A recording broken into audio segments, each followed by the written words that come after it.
Hi friends, welcome to my channel. కొడైకెనాల్కి వెళ్ళడానికి ఆరు సంతోషంగా పిల్లలతో కలిసి తన లగేజ్ని కిందికి తీసుకొచ్చుకుంటుంది. సదాశివం గారు సోఫాలో కూర్చొని అందరూ వచ్చారా, అందరి లగేజ్ తెచ్చుకున్నారా అని అంటూ మాట్లాడుతూ ఉండగా మనోహరి కూడా తన లగేజ్ని తీసుకొని వస్తుంది. ఇక లగేజ్తో పాటు ఉన్న ఆరుని చూసి మనోహరి, ఏంటి నువ్వు కూడా కొడైకెనాల్ వస్తున్నావా అని ఆరుని మను అడగ్గా, అవును వస్తున్నాను అని సంతోషంగా చెప్తూ ఉంటుంది ఆరు.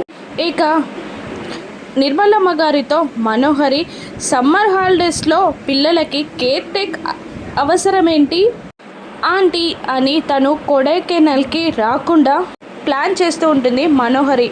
ఇక బాగీని తీసుకొని లగేజ్తో పాటు అమర్ కూడా కిందికి దిగి వస్తూ ఉంటాడు.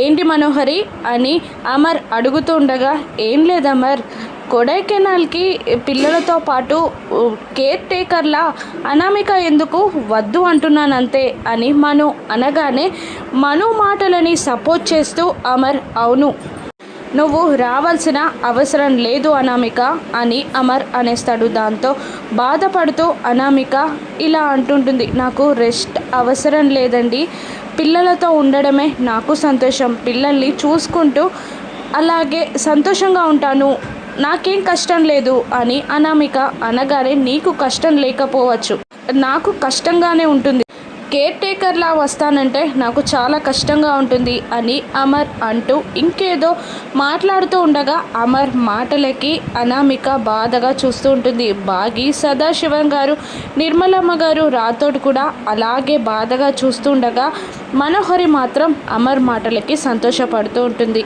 ఇక ఆరు కొడైకెనాల్కి వెళ్తుందా రాను ఎపిసోడ్స్లో చూద్దాం. Thank you for watching.